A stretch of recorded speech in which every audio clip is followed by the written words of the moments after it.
Napoléon Bonaparte, un nom synonyme d'ambition, de stratégie et de pouvoir, a commencé sa vie loin des ors de la direction française. Né Napoléon Bonaparte en 1769 sur l'île de Corse, sa famille, bien que de noble lignée italienne, n'était pas riche. Ses humbles débuts laissaient peu présager l'ascension fulgurante qui allait marquer sa vie. Dès son jeune âge, Napoléon a fait preuve d'une intelligence vive et d'une soif de connaissance, excellente en mathématiques et en histoire. Son éducation, en grande partie financée par des bourses, l'a conduit à poursuivre une carrière militaire, une voie qui allait finalement façonner son destin et celui de l'Europe. Les racines corses de Napoléon lui ont inculqué un fort sentiment d'identité et une détermination farouche, des traits qui lui seraient de bien utiles dans les années à venir. Cependant, sa jeunesse a également été marquée par des troubles politiques en Corse, l'exposant aux complexités des luttes de pouvoir et à l'art des manœuvres stratégiques. Ces expériences formatrices se révéleraient inestimables alors qu'il naviguait dans les eaux troubles de la politique et de la guerre française. La Révolution française de 1789 a offert une occasion unique aux individus ambitieux comme Napoléon. Avec l'effondrement de l'ancien ordre, le jeune officier d'artillerie a saisi l'instant, son génie tactique le propulsant rapidement dans les rangs. Il s'est distingué lors des campagnes d'Italie, démontrant une remarquable maîtrise de la stratégie militaire et une capacité à inspirer ses troupes. Ses victoires en Italie, marquées par des tactiques innovantes et une action décisive, ont eu un retentissement dans toute la France, faisant de lui un héros national. L'étoile du jeune général était montante, et à chaque succès, son ambition grandissait. Il envisageait une France, non pas entravée par le chaos de la Révolution, mais guidée par une main ferme, une vision qu'il allait bientôt concrétiser.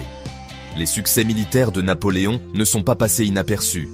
Le Directoire, l'organe dirigeant de la France à l'époque, reconnaissait son potentiel, mais craignait également sa popularité croissante.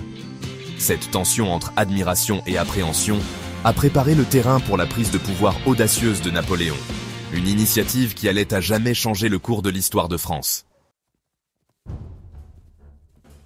En 1799, Napoléon, profitant de sa gloire militaire et de l'instabilité du Directoire, a organisé un coup d'État, s'emparant effectivement du contrôle du gouvernement français.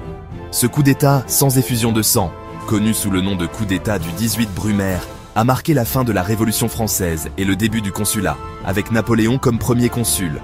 5 ans plus tard, lors d'une cérémonie riche en symboles et en grandeur, Napoléon se couronne empereur des Français. Cet acte, défiant la tradition et affirmant son autorité absolue, a solidifié son emprise sur le pouvoir et a inauguré une nouvelle ère pour la France, marquée par la stabilité, les réformes et une expansion militaire sans précédent. En tant qu'empereur, Napoléon a consolidé son pouvoir, centralisant le gouvernement, réformant le système juridique et établissant des institutions qui survivraient à son règne. Il s'est avéré être un politicien avisé, aussi habile à naviguer dans les complexités de la politique intérieure qu'à commander des armées sur le champ de bataille. L'un des héritages les plus durables de Napoléon est le Code Napoléon, un système juridique complet qui a révolutionné le droit français et influencé les codes juridiques dans toute l'Europe et au-delà. Promulgué en 1804, le Code a établi les principes d'égalité devant la loi, de laïcité et de protection des droits de propriété. Le Code Napoléon, bien que révolutionnaire dans sa portée, n'était pas sans défaut. Il a renforcé les structures patriarcales, limitant les droits des femmes et des enfants, et il a rétabli l'esclavage dans les colonies françaises, une contradiction flagrante avec ses idéaux de liberté et d'égalité. Malgré ses lacunes, le Code Napoléon a représenté un pas en avant significatif dans le développement des systèmes juridiques modernes.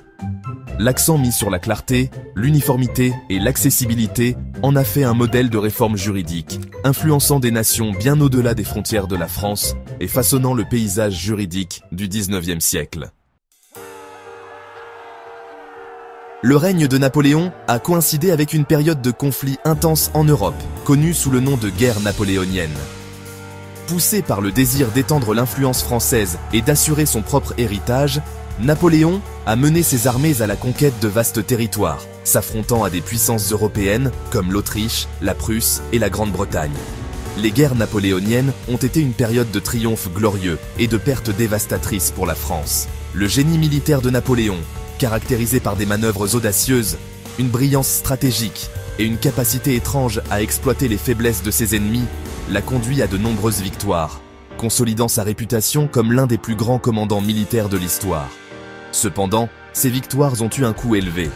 Les campagnes incessantes ont épuisé les ressources et les effectifs français, et l'état de guerre constant a eu des conséquences néfastes sur la population française.